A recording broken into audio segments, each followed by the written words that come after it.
Being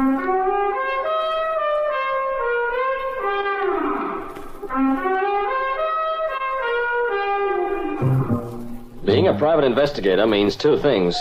You can be sure you'll run into trouble, and you can never be sure you'll get out of it. Not much you can do about it, I guess, except, like Julie always says... Walk softly, Peter Troy.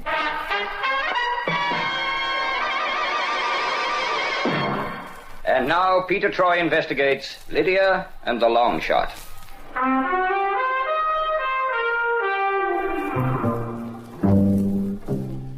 Being a private investigator, I should have gotten used to it, but I never have. It never ceases to astonish me to see the length that some people will go to in order to get their hands on some money. For instance, take, for example, the case of Lydia Laverton and her uncle, the 10th Baron Elderly. Well, I don't know, Lydia. I suppose we'll have to do something. You should sell out, Uncle, that's what. Sell out? You mean to sell your estate? Oh, can't be serious. Of course I'm serious. You could get a couple of $100,000 for this place and live in comfort for the rest of your life. Live in comfort? What's that got to do with it? Lydia, we're talking about the Elderly estate. This land's been in my family for 300 years. Yes, it's beginning to look like it, Uncle. A run-down, scruffy old place if ever I saw one. Of course it's run down. Can't expect to keep things up as we did in the old days. Heaven knows I'm doing what I can to make ends meet. But it isn't enough, is it? What do you expect me to do? I've opened the castle those tourists who tramp in and out 5 days a week at 3 shillings a head. Oh, I know you don't like having the public crawling all over the place, Uncle. Oh, it's better than your other suggestion. Selling the estate. Oh, I can't do that. Never do that. No. Instead, you'll run yourself broke, trying to make ends meet. And when you die, the place will have to be sold to pay a debt due. Oh, don't say that. No, the place will never be sold, never. All right, then. What are you going to do?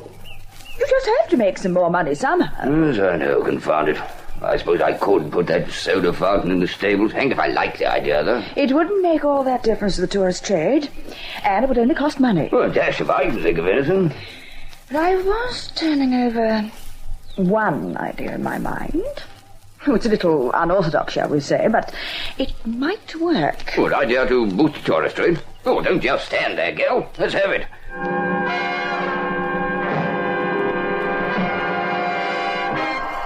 The Baron Elderly was an odd sort of a creep if I ever met one. Even the name. As I said to Julie, no old guy could really be called Baron Elderly. Well, he was. It was all right there in Debrett's. My first trouble with this particular case, however, had nothing to do with the old boy, but a great deal to do with his niece, Lydia, who was a peachy doll of the kind you don't run into every day of the week. As she waltzed her lovely figure into my office, I found myself wondering which routine Julie would pull this time. It's very good of you to see me at such short notice, Mr. Troy. Not at all, Miss Laverton. It'd be a pleasure to see you any time. Mr. Troy? I know, Miss Summers. Which is it to be, notebook or filing cabinet today? I'm sure I have no idea what you're talking about, Mr. Troy. If you are referring to the Johnson file that you asked me to get out for you... Ah, the filing cabinet. Okay, file away then. I'll look the Johnson file up immediately. I was afraid of that. And now, Miss Laverton, as I was saying, it's a real pleasure to see you. Oh, good heavens. Oh, don't take any notice of the noise Miss Summers is making, Miss Laverton. He's just a little conscientious about things. Oh, it startled me for a moment. What did you want to see me about? Well, it's my uncle. I thought it was something like that. Everybody has an uncle. I beg your pardon? Oh, it's okay, Miss Laverton. I just hoped for a moment that you came to see me about some personal trouble of your own. I see. Well, perhaps I could think of something later. Well, now, that'd be great. That wouldn't be possible, I'm afraid, as I'm very, sort of tied up here at the office. Oh. About my uncle, Mr. Troy. Yeah, let's stick to your uncle. At least it'll keep the noise level down. I'm very worried about him. He's the Baron Elderly, you know. Are you sure you shouldn't have said Elderly Baron? No, that's his name, his family name, Elderly. He's the 10th Baron. Oh, I'm with you. Well, what's his problem? Somebody is trying to kill him. Trying to kill him? What makes you think that? Someone fired a shot at him while he was in the library the other day and missed him by inches. I see. Well, in that case, I guess we can safely assume that somebody is trying to kill him. Have you been to the police? No, he wouldn't permit it. He thinks the police are fools. No comment. So I persuaded him to let me come to see you. He wouldn't mind a quiet, discreet inquiry. I wonder would he object to a quiet, discreet bumping off? I beg your pardon. Well, I mean, while he's so busy being discreet, the killer might have plenty of opportunity to take another shot at him. Yes, I suppose so. But I couldn't get him to change his mind. Well, you know how men are. Oh, sure. I know how men are. I would take you for a man who knows how women are, too, Mr. Troy. I went to a good school. Oh, really, does she have to make all that noise? Miss Laverton, maybe you'd like me to visit your uncle's estate. He does have an estate, huh? Oh, yes, of course. And we would just love to have you come down for a couple of days, Mr. Troy. Swell. Hold the filing cabinet bit, Julie. Miss Laverton, you won't mind if I bring my secretary? Oh, well, if you must. I suppose you must. I couldn't have put it better myself.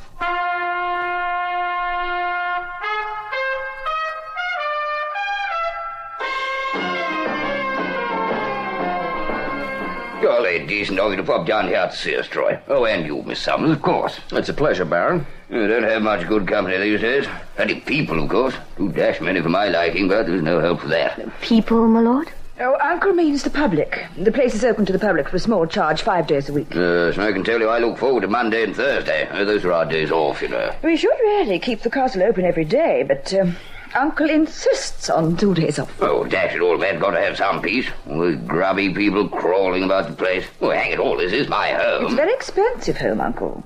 And you must admit that the money we get from the tourists helps a lot. Especially since that man shot at you. How was that again? The publicity, you see. The local paper got hold of the news about somebody trying to kill Uncle, and the write-up they gave it also got into the London papers. Yes, now everyone wants to come and see the bullet hole. Can't even get the window men. Yeah, but just a minute. Miss Laverton, I thought you wanted all this kept quiet. Oh, so we did. I just can't think how the papers got hold of the story. I suppose the servants talked. That's a lot of gossip. You get rid of the whole lot of them. Not like servants in the old days. A lot of loafers. Is this the room you were in, sir? Oh, when I was shot at, yes, the library. See, there's the bullet hole in the window. Well, I wouldn't call that a hole. It smashed the whole pane out. Now, it'd take a large, low-velocity bullet to do that. Unless it was fired from a very long way off. Yes, well, I'm not an authority on bullets, Troy. No? And yet you have some fine hunting trophies hanging on the walls here, Baron. Oh, yes. Oh, shot those an hour ago when I was just a lad, you know. Haven't fired a gun in, 40 years or more. I see. What happened to the bullet? The bullet? Oh, hit the wall just there. See? Oh, yeah. You mind if I take a look? No, not at all. You'll find the bullet still in the paneling. Yeah. A large caliber bullet. Maybe a Magnum .450. A what? Oh, a heavy hunting rifle.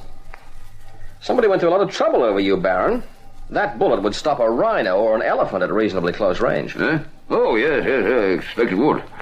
And you can't think of any reason why anybody would want to kill you? No, none. What are you doing bending down there? I'm just taking a line of sight from this bullet hole through the broken window. Yeah, Say, it's a pity about that jacket of yours, Baron. Huh? Jacket? Oh, what's the matter with it? You've torn it slightly. You see? Right there on the elbow. Oh, so I have. I wonder how that could have happened.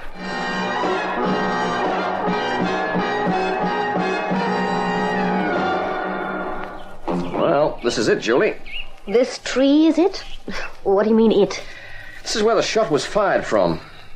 Stick around, will you, while I go up and have a look? You're going to climb that tree? Oh, Pete, you can't. Why not? You don't know me, Julie. I can climb like a monkey. I believe you. You do most of your thinking that way. Oh, okay. Just for that, I'll fall and break my neck. If you fall, you won't have to break your neck. I'll do it for you. You're sweet. Well, here I go. Pete, be careful. It's no problem, Julie. Here. I've made it. What's up there? You know, leaves and things. Well, come on down. Will you apologize for being so rude to me? Yes, anything. Anything? Oh, Julie, honey, I didn't realize you cared for me like that. Will you stop playing Tarzan and come down? What are you doing now? I'm looking for something. And I found it, too. What is it?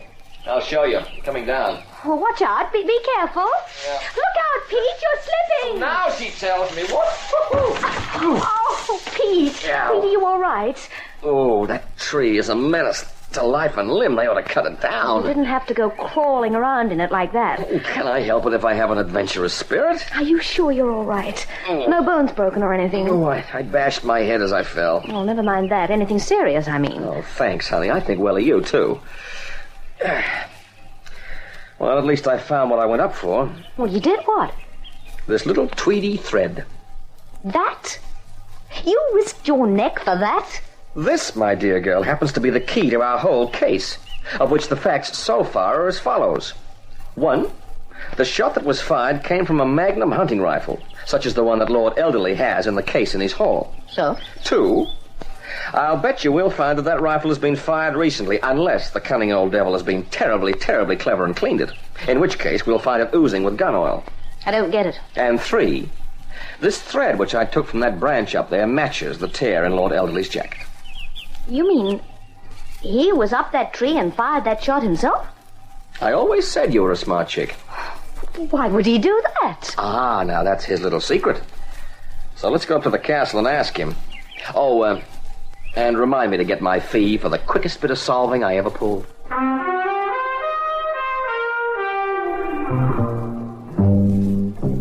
It was, as they say in the best detective novels, an open and shut case. That crazy old creep, Baron Elderly, had climbed up the tree, lugging his hunting rifle with him, and fired a shot through his own library window. Then he'd let his niece hire me to come and find out who was trying to kill him.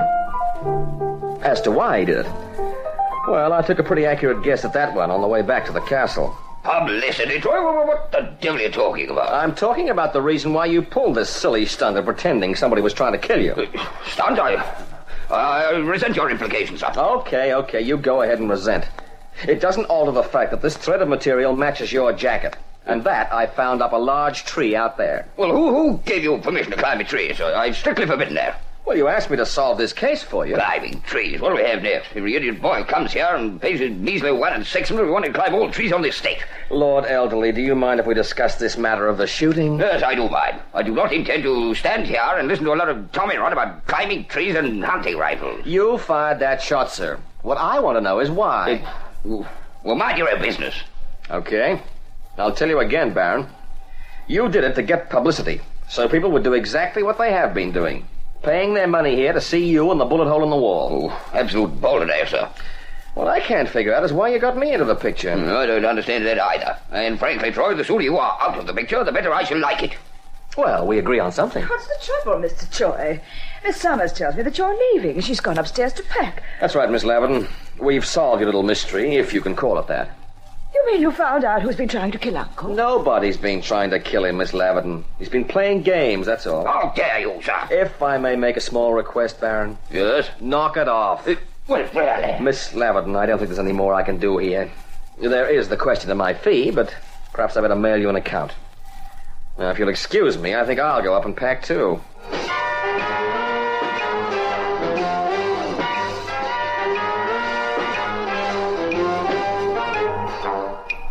Oh, Julie, of all the nut houses I've been in. I think the old boy's rather sweet, actually. Yeah. Well, you've heard the expression, sweet as a nut. I mean, even if he did pull that stunt for publicity, it shows that at least he's got enterprise. Look, I don't mind him pulling the stunt. What bugs me is his refusal to own up. Are you all packed? Oh, yes, just about. Be ready in a few minutes. Come in. Oh, I'm so glad to catch you together. May I come in? Oh, by all means, Miss Laverton. You want to check our baggage in case we've swiped some of the family silver? Oh, don't be silly. I'm so sorry you're going away with a chip on your shoulder, Mr. Joy. Well, let's face it, a case like this is enough to give anyone a fair-sized chip. Uncle's confessed to me about the stunt he pulled. I must admit that I feel rather foolish, dragging you all the way here when there was no need. It's funny you should mention that, Miss Laverton. That's the one thing I can't understand. Why did he allow you to do that when he wouldn't go to the police? Well, Uncle's rather eccentric, you know. I expect he imagined that your coming would provide further good publicity without doing any harm. You mean he figured I couldn't catch him out? And I suppose so.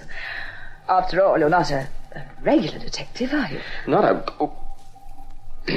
Come on, Julie, let's get out of here before I get a swelled head. I'm ready. No, please. I didn't mean to be rude. I was just trying to point out my uncle's line of reasoning, that's all. As I say, he's eccentric. Okay, so he's eccentric. Oh, please stay. For a day or two, anyway. What for? I'm afraid. Afraid? What of? Well, Uncle is so odd at times. I very much fear that he's so in love with this publicity thing that he'll try to work the same trick again. You mean fire another shot through the window? That or something more dangerous. But really, he's like a small boy at times. But, Miss Leverton, can't you warn him not to do anything that might be dangerous? He wouldn't take any notice. He'd just agree and then he'd go and do it anyway. Mm-hmm. Well, I guess there's not all that much hurry to get back to town. Maybe we could stay over till tomorrow. I'd be so glad if you would. At least I'd be easier in my mind. Okay. But if we're staying, I think I better make my peace with your uncle, Miss Leverton. We don't want him putting the evil eye on us every time we meet. Oh, by all means. Why not have a word with him now? He's in the green drawing room. Yeah, swell. But you won't mention anything about what I've said. About the likelihood of his trying any more tricks, will you? I've had one argument with him, Miss Leverton. I'm not likely to go looking for another.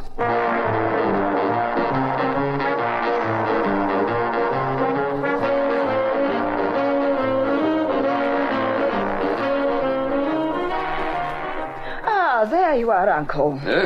Oh, you let him there. Where are our guests?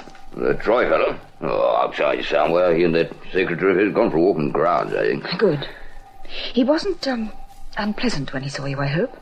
Oh, polite enough. Can't stand the fellow, though. Too common. Well, I'm sure he means well. Uncle, I'm sorry I inflicted him on you, but I thought at the time that it would help our little scheme. Can't see how it'd help when he exposed me as quickly as he did. Hope he doesn't go to the newspaper. Oh, he won't do that. I asked him not to. And he doesn't mind because he'll get his fee just the same. Well, then why doesn't he leave? I don't know. He said he just wanted to stay for a while. Frankly, I think he's enjoying it here. Well, it's like another world for a man like him, though. Like all those tourists crawling all over the place like a lot of ballast slugs. Anyway, I think you'll find that he's had enough of interfering in our plans. We'll have no more trouble with him. Our plans? You mean you want to go ahead with this next thing? Oh, yes, of course. As a matter of fact, I'm rather pleased that Troy and his girl are still here because they'll make good witnesses. Oh, I see. Well, you're sure you want to go ahead with it, Lydia? Of course, you silly. Well, why not? If your being shot at once was good publicity, your being shot at twice will be twice as good. Yes, well, if you say so. Now, I got these old boots, Uncle, and I've made the footprints outside the window here. Have you loaded the rifle? Oh, yes. Here it is, magazine full. There we are. Now there's cartridge in the chamber, all ready to fire. Oh, I say, what have you got those on for? What? Oh, your gloves. Oh, gloves? Well, you know, I hadn't really noticed I had them on. I put them on this morning because my hands were cold. Never mind, they're not uncomfortable.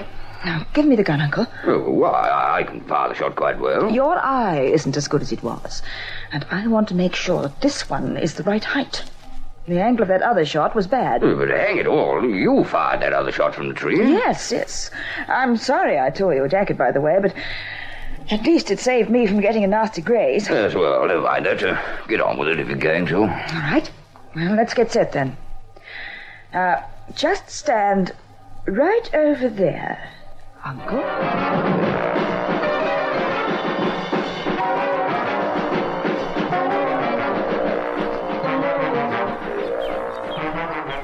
I can't see what possible use it is for us to wander about the grounds like this, Pete. Well, we can always try a stretch of bird watching. No, thanks. I get enough of watching you watching birds in the office. Oh, I mean real birds. You know, the ones with, like, wings? You're up to something, Pete. And I want to know what it is. And so you will, if you're a good girl. You seem to be listening for something. I am. What? Well, to be truthful, honey... Good heavens! To be truthful, that's what I was listening for. Oh, it sounds like a gunshot. You know something? It was. And any second now, you'll see Lydia Leverton rushing towards us across that lawn. So be ready to act nice and sharp, Julie.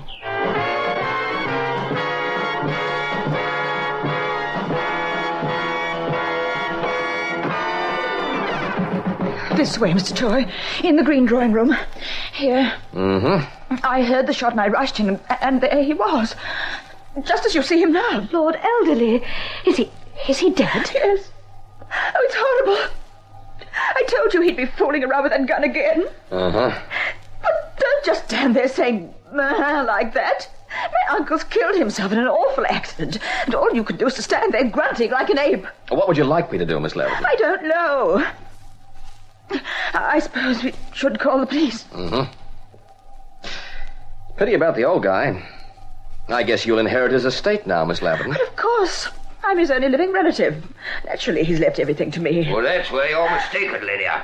Uncle, you're alive. Oh, yes. Yes, I'm alive, thanks to Troy here. And to the fact that he saw right through your little scheme to brand me as the kind of idiot who fooled around with guns to kill himself. It can't be true. I couldn't have missed that.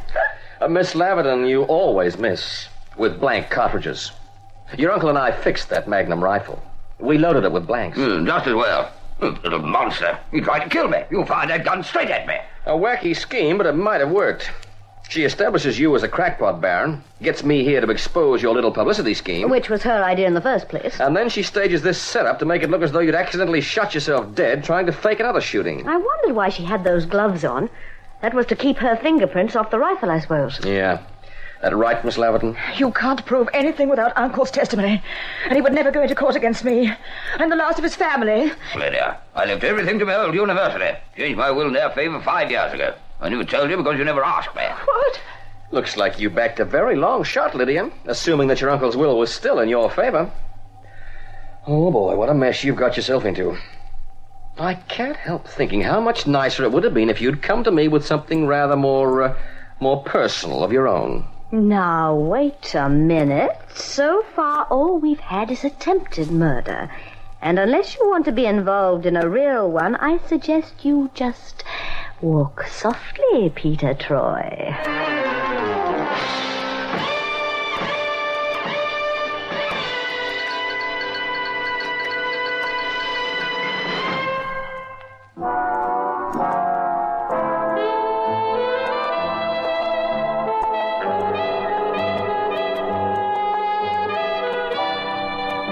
Baron Elderly was very grateful to us.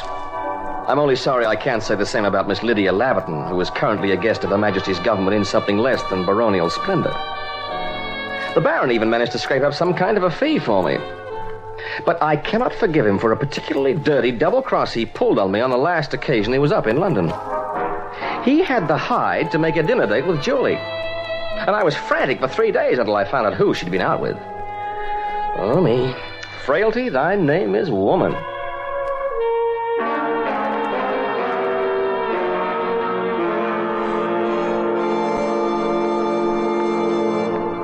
Walk Softly, Peter Troy is now Transit production, written by Creswick Jenkinson and directed by Russ Ryder.